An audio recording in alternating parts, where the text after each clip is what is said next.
Rama, Hare Hare, Hare Krishna, Krishna Krishna, Hare Hare, Hare Rama, Rama Rama, Hare Hare, Hare Krishna, Krishna Krishna, Hare Hare, Hare Rama, Rama Rama, Hare Hare. Jai Om Vishnupad Paramansa Paripraj Acharya Ashtottara Shri Srimad A.C. Bhakti Vedanta Swami Maharaj Prabhupada Ki Jai Ananta Koti Vaishnavrinda Ki Jai Namacharya Srila Haridas Thakur Ki Jai Prem Sakaho Shri Krishna Chaitanya Prabhu Nityananda Shri Advaita Gadadhar Shivasadi Gaur Bhaktivinoda Ki Jai Sri Sri Radha Krishna Gopinath Sham Kun Radha Kunikiri Govardhan Ki Jai Vrindavan Dham Ki Jai Navadip Dham Ki Jai Jagannath Puri Ki Jai Ganga Mai Ki Jai Jamuna Mai Ki Jai Tulsi Devi Ki Jai Bhakti Devi Ki Jai Samaveta Bhaktivinoda Ki Jai.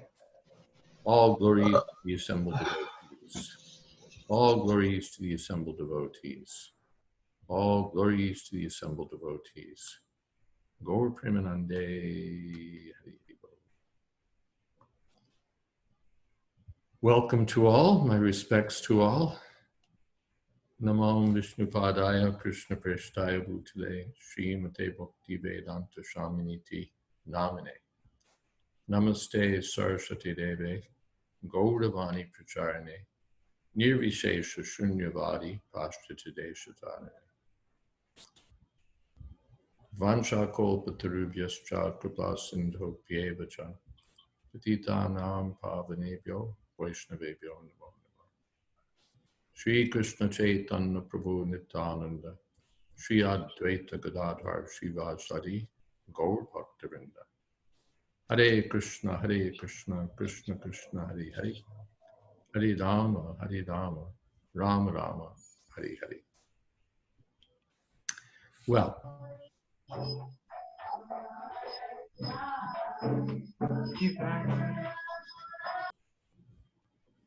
okay, thank you.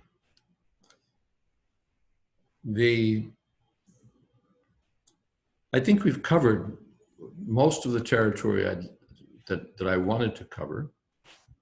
I want to leave time still for questions, and I want to circle back, as I said I would, to questions of security. It's also been suggested that we invite some actual living, breathing Vanaprasthas to speak with us in coming sessions, and I hope we can do that. First, I thought I'd treat you to a little example of what perhaps we might agree is not the Vanaprastha life that the Bhagavatam has in mind. I ran across this on the internet, and I thought I would share it with you. Okay.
Isn't that lovely?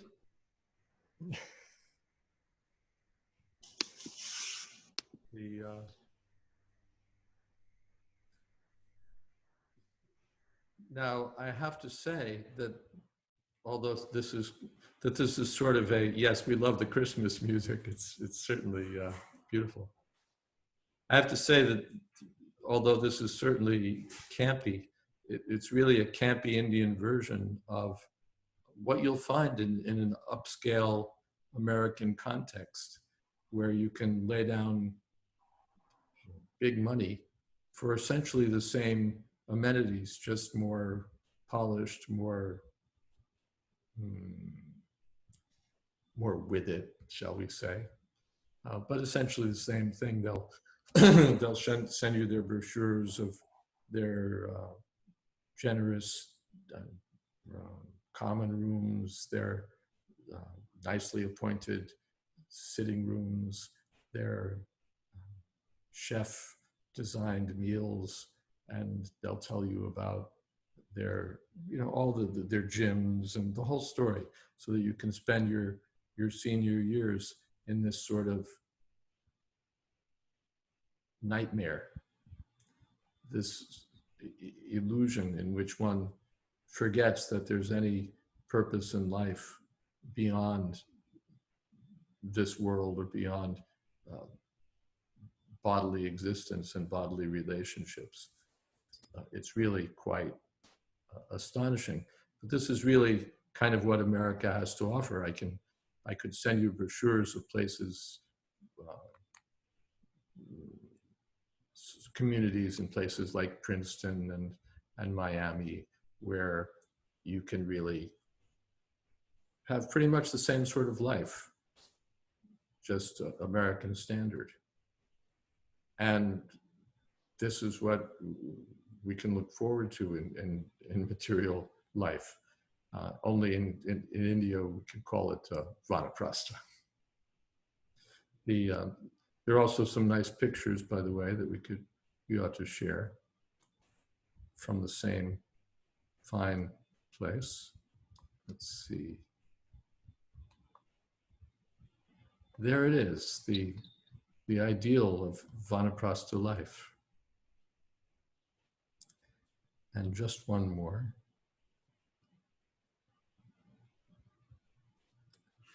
If I can get it together. Oh, I have to stop this share.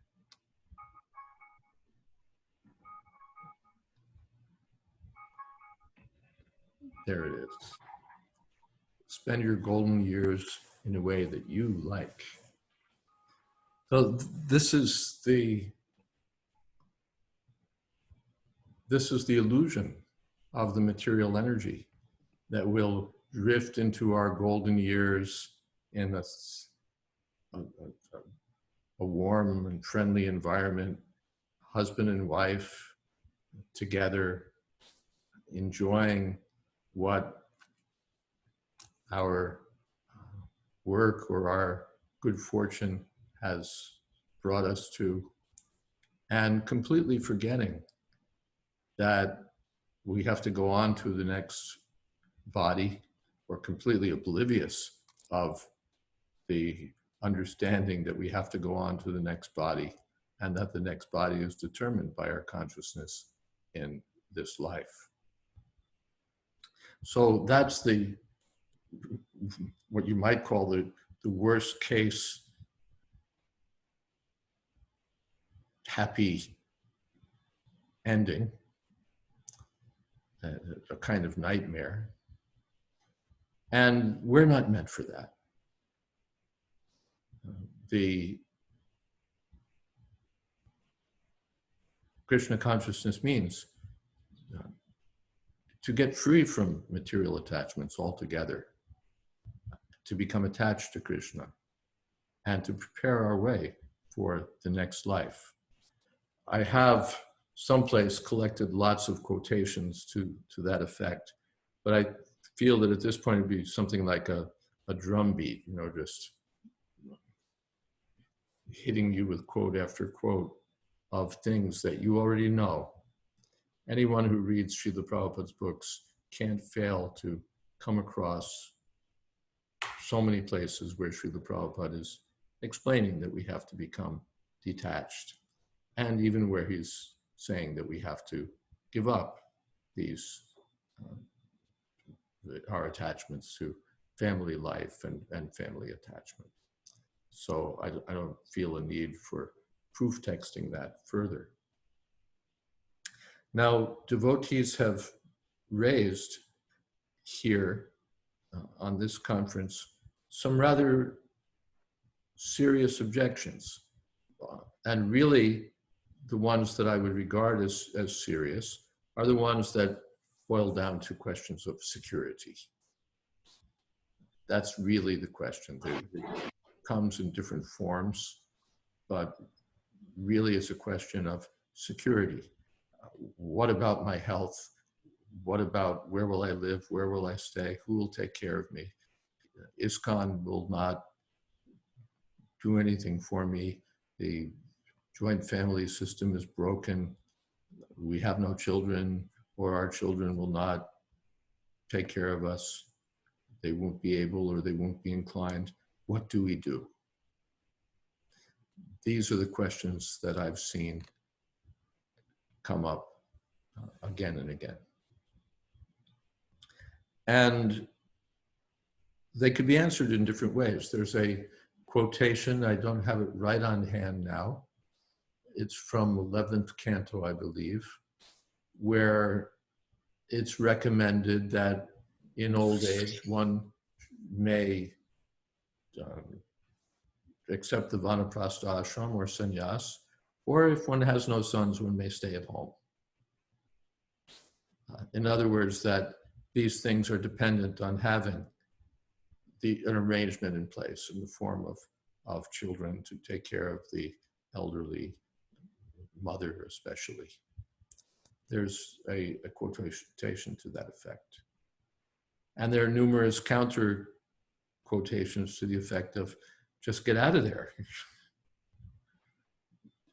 Let things fall the way they'll fall, but it's too important to getting out of material existence, and ideally getting out to do good for others is too urgent to put aside for the sake of taking care of one person, one's wife. That somehow or other, nature's arrangement will be there. And Prabhupada showed us that example. He accepted retired life and finally sannyas without really having much of an arrangement for the members of his former family. So both cases can be made, and I'm not going to argue here.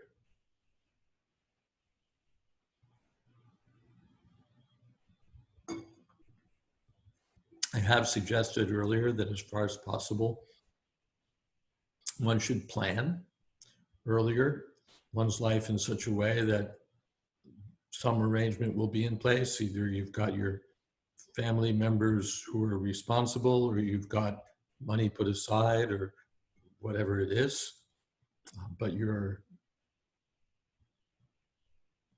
own responsibilities, the husband's responsibilities, are pretty well taken care of as far as one can arrange.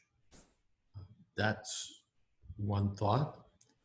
And we also have the thought that our ISKCON culture should develop in such a way that our Grihastha members particularly feel responsible for the brahmacharis, grihasthas, and brahmacharis, vanaprasthas, and sannyasis. That culture should be developed.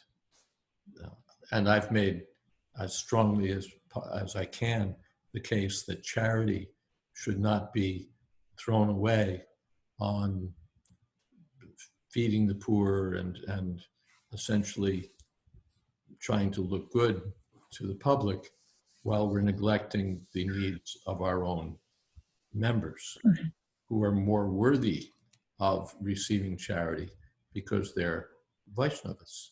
And as Srila Prabhupada said, charity begins at home. But I've also acknowledged that that's sort of a future hope, that at the moment, there is no arrangement in place. ISKCON as a society has nothing in place. Our Grihastha communities have nothing in place. The best we can say is that given cases of need, our communities may respond. They may be helpful. On this conference, one of the members has stepped forward to help in the case of one devotee I mentioned who is in serious need of elder care. And one devotee who's been attending these conferences came forward and said, I could give this much per month. Would that be good? So there are, and we've seen that there are cases where devotees who are capable do step forward and say, let me help. We know that Keshavarti Maharaj's former wife was taken care of in Stuyvesant Falls. She didn't have to be in anxiety. Who will take care of me? And there are many instances actually where we've seen that Krishna has somehow arranged. So, and we've also seen, sorry to say, that there are cases where it looks like there wasn't much of an arrangement for people. That one way or another, they weren't very well seen to. Not very well seen to. So both things are there. Now, given all that, where do we go from here? And I'm sort of discoursing here, but my intention is to invite your input and your questions. I would submit that in our previous session or two, we talked about things that one can do that are no risk. We talked about separate rooms. We talked about all sorts of regulating one's diet, involving oneself more and more in bhajan, avoiding mundane sorts of social activities, cutting down on or cutting out the television, the newspapers, the Gramya Katha. We've talked about many things that one can do that have no risk attached to them. And involving oneself more and more in preaching activities where there's no risk. So I would submit that let us begin. Someone quoted the other day the commonplace that the longest journey begins with one step. So we can make modest beginnings, do the things that don't involve much risk, and that's rather congruent with the Vedic system, actually. When you look at Vanaprastha life and when you look at sannyas life, there are, as I recall, 4 divisions of each, and they involve increasing detachment. And more than increasing detachment, increasing confidence that Krishna will take care. Increasing confidence that looking at things with a spiritual eye, with a broad eye, Krishna will take care. And one starts off on that path, and then one sort of gets confidence that, yes, I've gone this far and Krishna has been there for me. Let me go a little farther. Like a child putting his first one foot in the water, then another foot in the water, or like or Prabhupada gives the example, the caterpillar that puts one foot down on the leaf, and then when it's on the leaf, it moves to the next, brings the rest of its body up. So let us begin. Those of us who have more favorable circumstances can be bolder, or those of us who have greater determination or confidence can be bolder. But in any case, bold or timid, let us go in this direction and not be in the direction of the Vanaprastha senior community in Hyderabad, where we slowly slip into decrepitude under the illusion of happy golden years without Krishna. Let us be more and more engaged in Krishna consciousness, and Krishna will give us the intelligence. Tadami buddhi yogam tam yena mamupi antite. I hope we could get Pancharatna Prabhu and Atita Guna Mataji here to speak with us. I heard them speak very nicely in Mayapur, and they spoke to this point, how they've gone increasingly in that direction, and how they've been increasingly rewarded and happy with the progress that they've made. And I would submit that others who follow that course will find similarly spiritual satisfaction in increasing their life of Krishna consciousness in that mood of freedom from material attachments, and not be slaves to securities, where I can't free myself for a wider scope because I'm afraid that what will happen. And then in the name of security, I'm a slave for the rest of my life. So Krishna consciousness means to get free from that slavery and break through to freedom. And I'll stop here and see what kind of thoughts you might wish to share or questions you might wish to ask.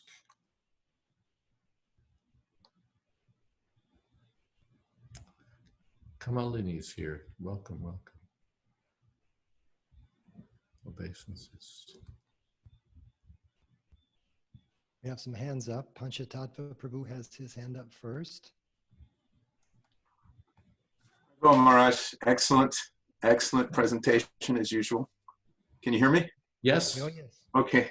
I've been thinking a lot along these lines of security, being of a certain age, and I recall reading some months ago a story about an elderly couple that received a knock on the door. They were living comfortably in their home in their golden years. They received a knock on the door, and when they opened the door, there was this lady who's an attorney, and she was accompanied by a couple of burly-looking men. And she told them that now she had custody over their estate, and as well as she had been appointed their legal guardian, and that they were to collect their belongings within 15 minutes and come with her. And, you know, they're elderly and a little bewildered, and she took them away and put them in this senior center where they were basically held like prisoners. And when their daughter found out and tried to finally she figured out where they were and tried to go and see them, they were prevented. And when they called the police said, we can't do anything about it, it's all legal, because the attorney had a judge who was assisting her in this little racket she had developed, going around to these elderly people, rounding them up, taking charge of their bank accounts, taking charge of their assets, and basically plundering them and locking them away. So this has gone on in the United States. The only way this particular scam was stopped was this woman intelligently went to a journalist who made a big story out of it. And finally, this woman was brought to heel and basically thrown in jail. Mm. So I guess my point I'm making is that we think that there's a secure path outside of Krishna consciousness. You know, we're thinking that the greater society will be there for us and so forth, but it's not really the case. My dad is 88 years old. He just turned 88 years old. He's dying stage 4 cancer. It's in his lungs and all his vital organs, and you know, he hasn't been able to cheat death. So I guess I'm hoping to stop being timid and be strong enough so that I can face death serving Krishna. Mm. There's several points there that are worth reviewing. One, of course, is the uncertainty of the so-called security we're being offered. Yeah. It seems that, you know, here we are in America and we have our insurance and we have this and we have that. Everything can be wiped out in one way or another by by a pandemic, by an economic fluke, by a side swipe from a truck, by 100 different things. Our so-called security can just evaporate or disappear, be burned up just like that. There's no guarantee that because we've made plans, we've figured it out, therefore we'll be okay. What is that? The Prahlad Maharaj prays to Lord Nrsingadev that even if there's a good doctor, the patient sometimes dies. Even if there's a good ship, sometimes it sinks. So even if there's good parents, sometimes the child has no shelter, or the other way, that even with no facility, everything turns out all right. So it's not just by our planning. Daiva Jayavatra Pancham. Finally, destiny or the hand of God is there. And it's not just that by our plans we can guarantee security for ourselves, or that without some plan we'll be tossing on the waves of disaster. And that's one point. The second point you made concerns accepting death. And I think that's an important point also, because our modern culture, especially our American, European, Western culture, really fights death to the last. It used to be that a person would reach a terminal stage and he'd undergo a period of decline and die at home surrounded by his relatives, and that would be that. But now it's you have all these treatments. You try A, you try B, you try C, you try D. Then you go to the hospital and they try A, they try B, they try C, they try D. And until the very last, so you're suffering like anything, and still they're trying to extend and extend and extend and extend your life under any circumstances. And really, it's preferable, just die. There's a verse in Bhagavatam where the section of Bhagavatam actually, in the 7th canto, I think, where it's talking instructions to Yudhisthira about the 4 orders. And it talks about how the Vanaprastha goes to the forest and he basically lives on roots and berries and so on, and his body declines and he dies. He just dies. Now, I think we have a different idea in mind. We'd like to preach, we'd like to serve, but there's a certain inevitability about death. Jata sihi dhruva mrityur. Death is sure. So part of security is to be secure in the knowledge that I'll die, and that's acceptable. It's acceptable to die. It's not that I have to have some huge source of funding and insurance and a whole plan in place so that I can fight to the end in the greatest American tradition. Let me die. But let me die in Krishna consciousness. Okay, there's some other points. Tulsi Priya, I see, is there. Vijay Krishna Prabhu had his hand up, I think. Okay, let's hear. Oh, you can unmute yourself, Vijay Krishna Prabhu. Maharaj? Yes, Yes, we can sir. hear you. Thank you, Ekendra Das Prabhu. Maharaj, please accept my humble obeisances. All glories to Srila Prabhupada. All glories to Srila Prabhupada. Maharaj, in connection with the subject for today's class, it appeared in my mind the Bhagavad Gita as it is text. I do not remember in which chapter, and I do not remember the number of the text, but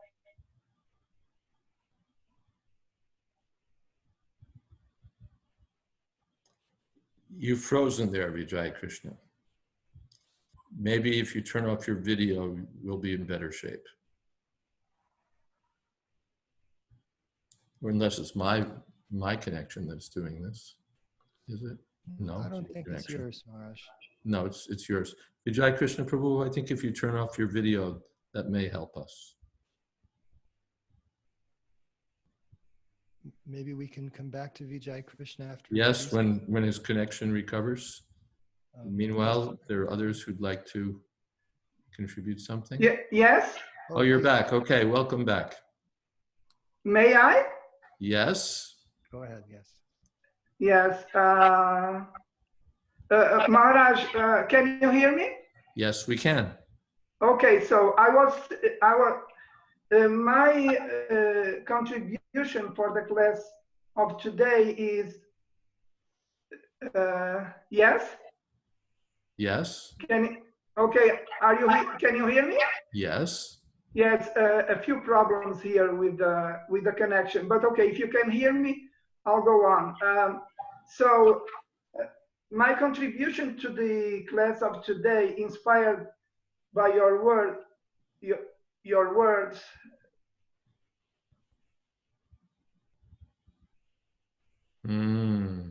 You've disappeared again.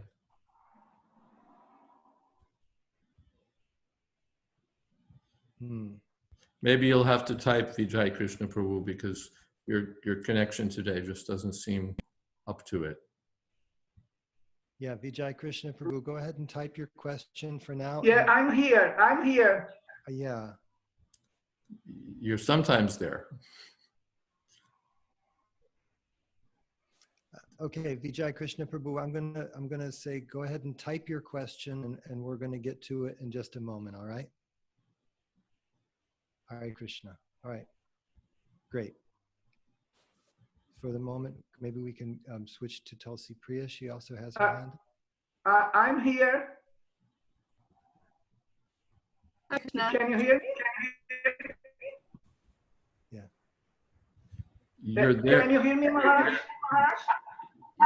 We just can. ask the question, and if you freeze, then you can type it later. But No. Go. You can go. I give you my turn. I can speak later. okay, I was just going to say while you have it, while you have the screen, do it. Don't stop. Just go. No. Go. Can I go now? Yes. Let's go for it. Thank you. Thank you very much. So, Maharaj, if you can hear me, my contribution to the Sangha, inspired by your recent words spoken in this class, is related to a text, Bhagavad Gita's text, based on reciprocation. In this text, I do not know exactly in which chapter and which is the number of the text. In this text, Krishna is chanting to Arjuna that in accordance with the quantity and quality of your service, of your surrender, I will reciprocate.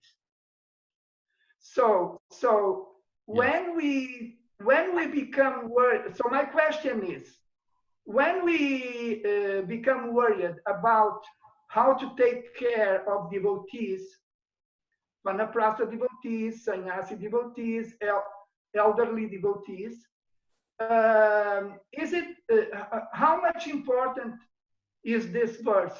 Because my understanding is that in accordance with the quality, with the quantity and quality of your surrender, through your devotional life, through the years of execution of service, of devotional service, the taking care will manifest in accordance. So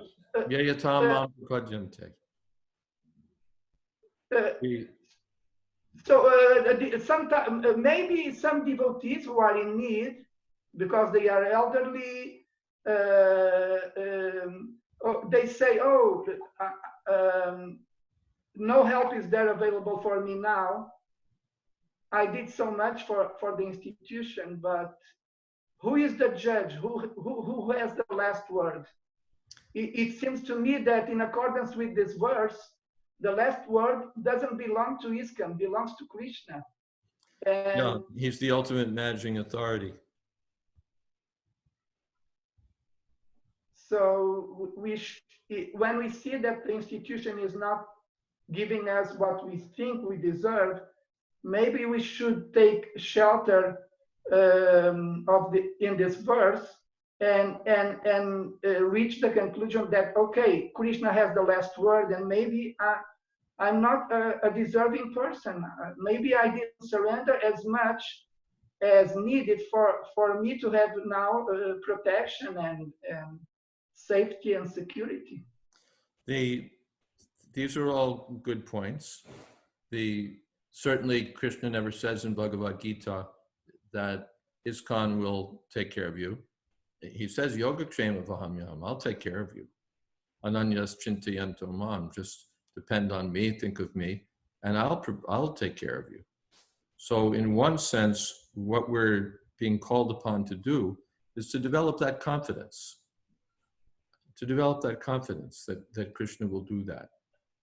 But again, the Song of the Avanti Brahmana provides a good meditation. There are many places in Bhagavatam where the candidate or the aspiring devotee is encouraged to develop this dependence on Krishna. No one else can really save us. Gajendra couldn't be saved by all of his fellow elephants and his family members. It was only Krishna. And when he finally surrendered to Krishna, then Krishna saved him. So that's the ultimate point that we want to come to, that even Bhaktivinoda Thakur says, Marabi Rakabi Yachchatar, you may protect me, you may kill me, but I'm your eternal servant, that's all. So we want to cultivate that consciousness, but at the same time, it's not for one of us here to sit and say what others should be doing, or to what should we say? Lay down ultimatums about what others should be doing. In one sense, the Vanaprastha ashram is that institution in which time is provided to achieve these realizations. Vanaprastha ashram, after all, is 25 years, ideally. And one is given the opportunity. One is encouraged, now detach yourself more. So in the beginning, one may be not really so confident, one may be worried, one may be really unsure which way to go, what to do. But as one becomes more experienced, as one develops confidence by progressive detachment, Krishna gives more and more direction, more and more opportunity. Dadami buddhi yogam tam yena mamu puyanti. After all, think about it, how are we going on in householder life? Everyone's taking a huge risk. You get married, and okay, there may be some of us who are, wealthy to begin with, or really well set up, but there's so many young couples, they really don't know how they're going to make it. They don't have solid sources of income. They don't have all that much. And yet they embark on this course of family life. They don't know what's going to happen. Are we going to stay healthy? Are we going to stay employed? Are we going to stay this or that? Are we going to stay happy with one another? But they undertake this risk for a sense of family happiness, family life. So, and then if they stick with it, then over some time, all right, we're still living. Sometimes we may be living better, sometimes we may be living worse, but Krishna's helping us. And so we're able to push on. Tulsi Priya remarks that having a child is a huge risk, enormous risk. You have no idea what's going to happen. Will the child be born healthy? Will the mother survive pregnancy? So many questions are there. And again, can we afford this child? And then what kind of life will this child have? So all of these things are risks, and yet we move forward and we find in our life that Krishna helps us. So the same story is there for the Vanaprasthas or the sannyasis, that Krishna is there, and one who depends on Krishna will get intelligence from Krishna, direction from Krishna. Yes, Maharaj, but someone may say that, okay, what about the responsibility of the institution? What is the reason for the existence of the institution? If the institution is not there to, for example, to give protection and help to the ones who need it, what is the reason for the existence of the institution? One might say that. Yes.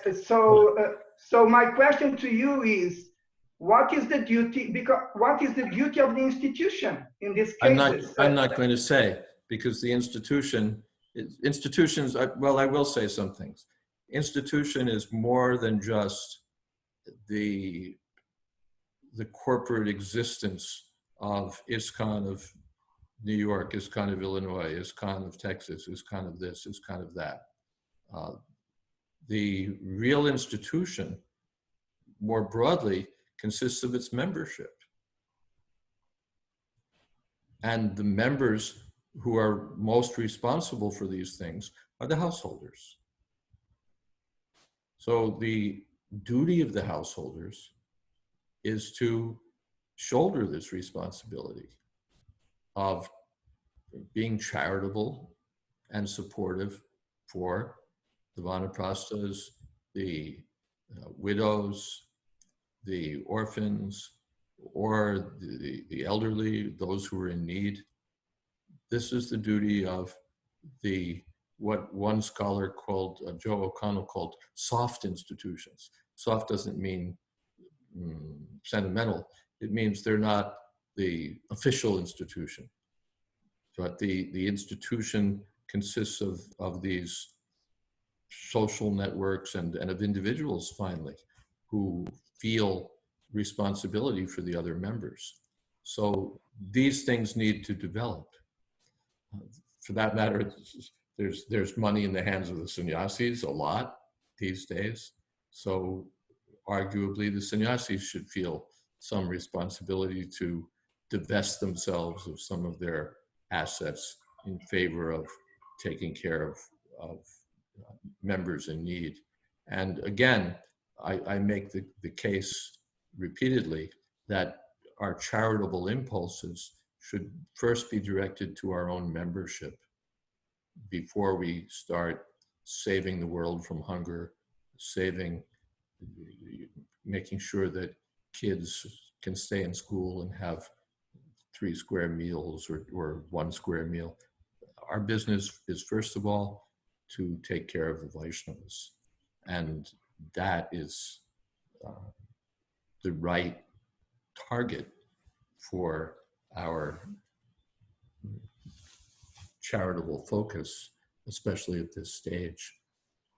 And Maharaj, is it that it is the duty of a sannyasi to say these things to the institution, to warn them how to practice charity? Again, and to whom? Say to the institution means say to the members of the institution.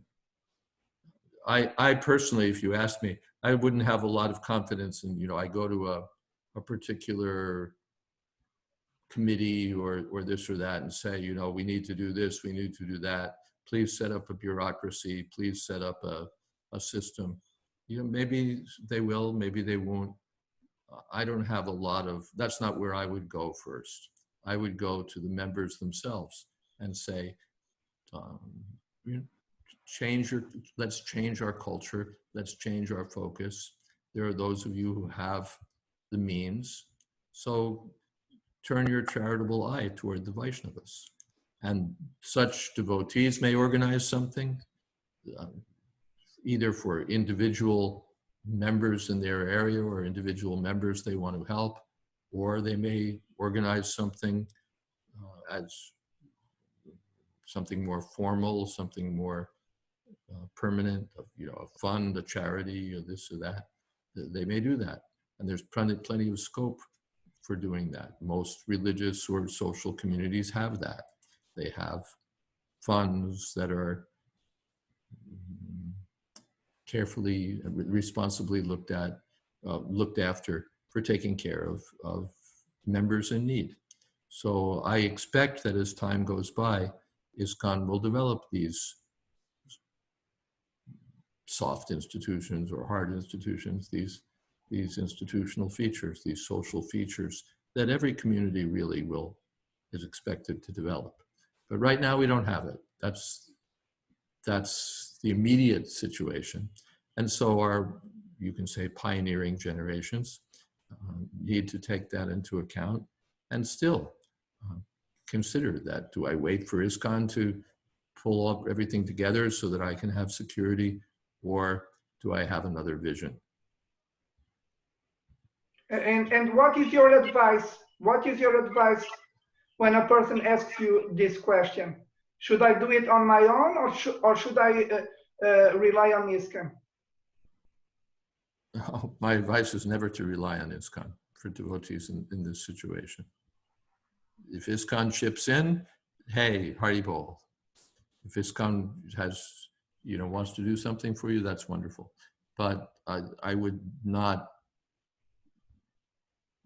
advise Vanaprasthas or so on to make that part of their retirement plan, to figure that ISKCON is going to do this or that for me. Just because, not because ISKCON is mean, but just because it changes, administrations change, financial situations of its different branches change, all sorts of things change, and I just wouldn't consider that reliable.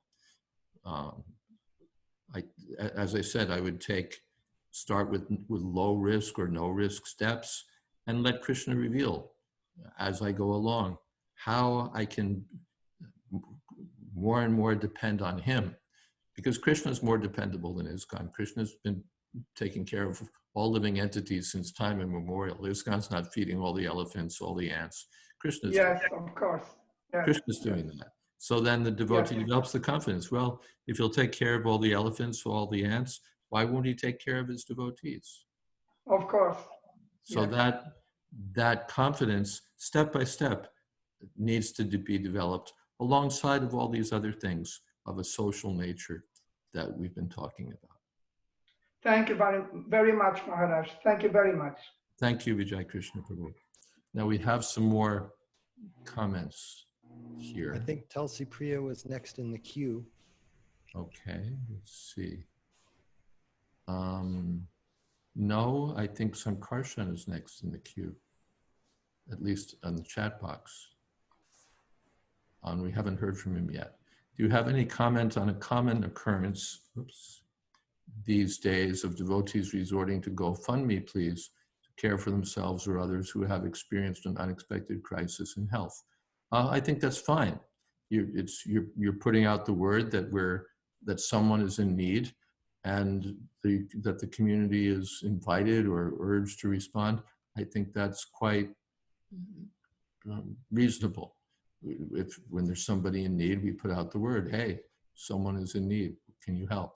I know with Yamaraj Prabhu, our former BTG man, that was done. They put out a GoFundMe request and people responded. And I don't see a problem with that. I think that's one of the ways that we can respond in such situations.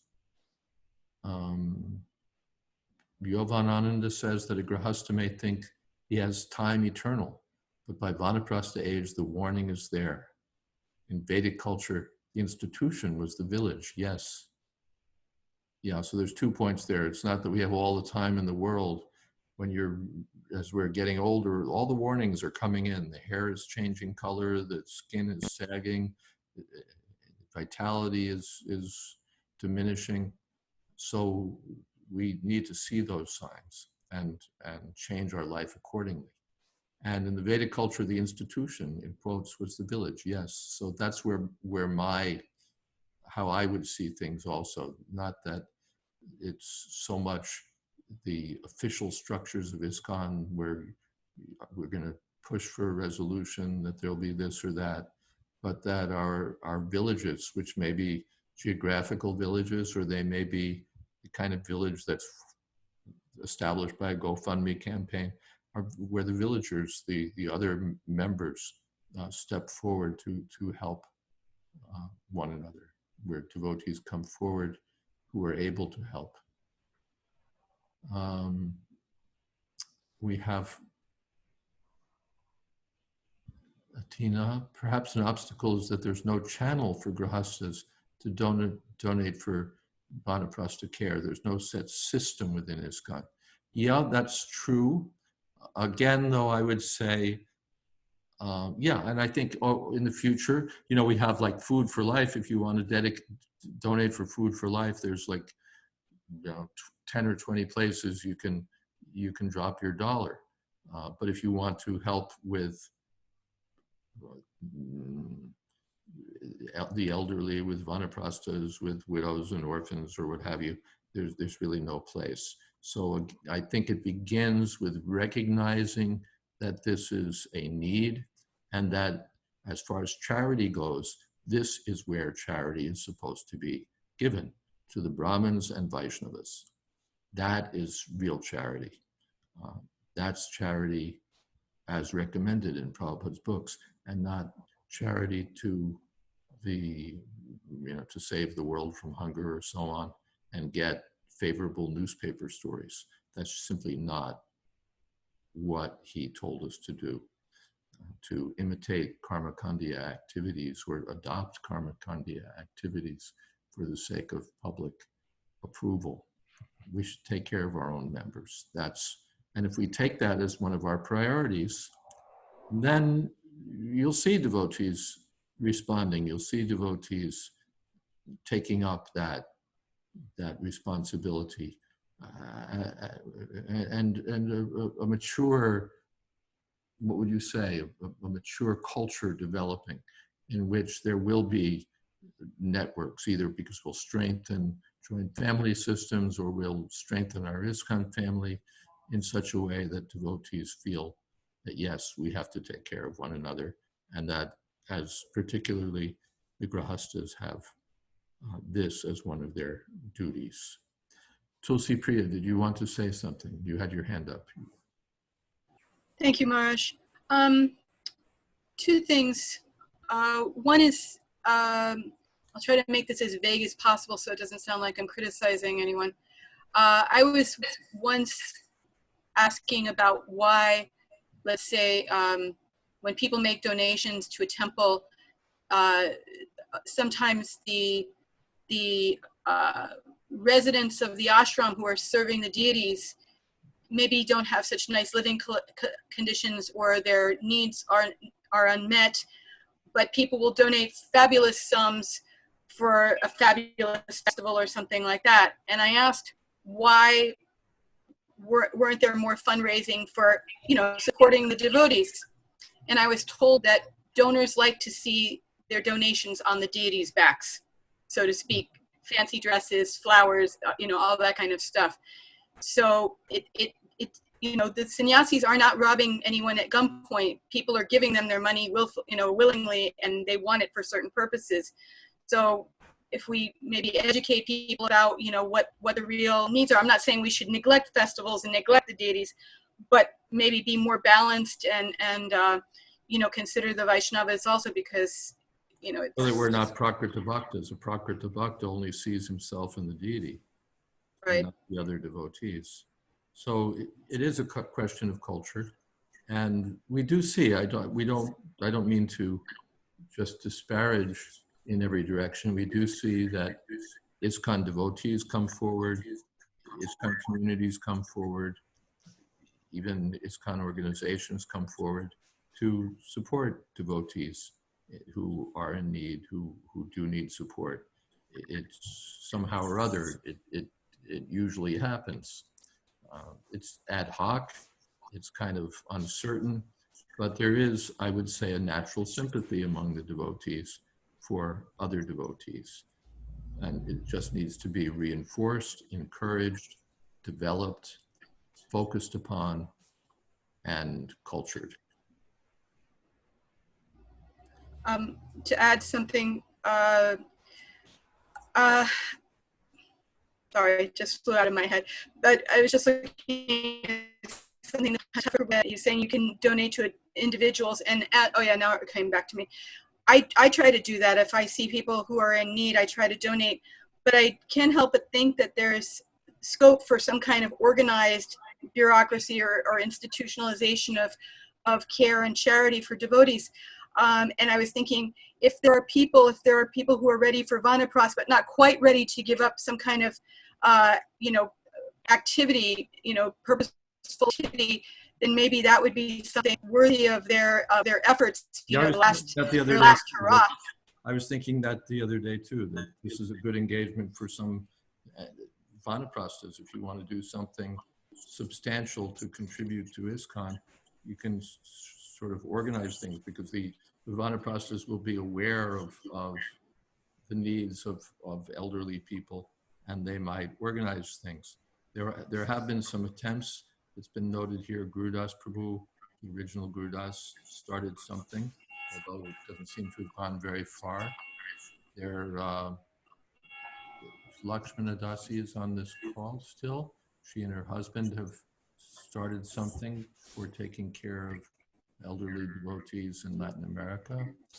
There are attempts being made. The need is being increasingly recognized, and devotees are responding. So I don't at all want to just paint a doomsday sort of picture or a critical picture where everything is bleak and devotees don't care. Devotees generally are caring, but they need to be encouraged, directed, and yes, encouraged and directed. And again, with the emphasis on serving Vaishnavas before we serve the world in terms of material needs. There's a comment here.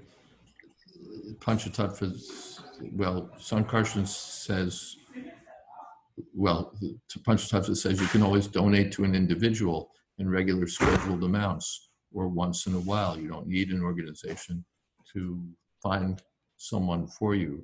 There are brahmacharis, vanaprasthas, and sannyasis, and other elderly devotees in need. They can be found. And yes, I'm personally involved with one instance, so there is a need that I can speak to, and there are others for sure. I'm going to take one last question from Danishta, and I don't want to run much over time because Tuako has its program starting just about now. Danishta, Mataji, you wanted to speak.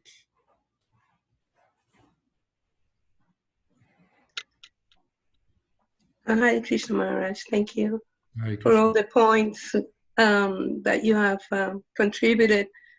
I see that, all of us, or we are in different stages of life, and the way I see it is that maybe some things can be incorporated, when you're in a more advanced stage of life already, according to your means, like minimize your eating, and I think the most important thing that I have gotten from you, Maharaj, is to prepare mentally for for the eventual departure. So I'm very grateful for that outlook you have given during the classes, because that would also make me minimize my eating or getting rid of things, and preparing for what is what it is to come. So I guess when you find yourself already in this course at an advanced stage already, I think that's the only thing you can do. Yeah, the basically embracing our demise, that this is what it is. We're going to fall apart, and finally we're going to be finished. So we might as well be, rather than fight that, embrace that as, well, Krishna's going to take me. Either take me back to Godhead or take me to my next destination, wherever it is. So why should I want to stay here? Let me move forward in my spiritual life. Let me take everything as an impetus for depending on Krishna more, chanting and hearing more, becoming situated more firmly in my identity as Krishna's servant, so that my life will be successful. My mission in life will be successful. And when I leave, that will be just to the next phase of service. So, yes, thank you. Thank you, Maharaj. Thank you. Hare Krishna. Well, we're at 8:04. I think we will stop here. As I said, I think we've covered a lot of territory there, but I think we can. Shall we come back next week and share some further thoughts? Plenty. Yes. Okay. And Yes, Maharaj. Yes. all right. And we'll see. We have some ideas cooking that we'll pursue, and we'll see you next week. I think we're getting just getting warmed up, Maharaj. You think you're getting warmed up? Okay, let's see what it's again, as we were saying, you take one step and another step, and then you see what Krishna has in mind. Maybe this is the beginning of the solidification for the solution to this problem. No, you said step by step. Step by step, step by step. The Whitney Houston song, step by step. Step by step. All right. Maharaj, where can I find this recorded lecture?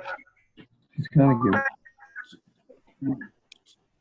You can find the Vanaprastha Adventure group.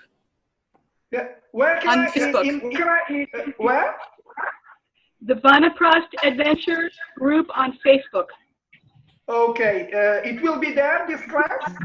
Yes, and also on Facebook, you can look, not Facebook, on YouTube, you can look up the Vanaprastha Adventure on YouTube.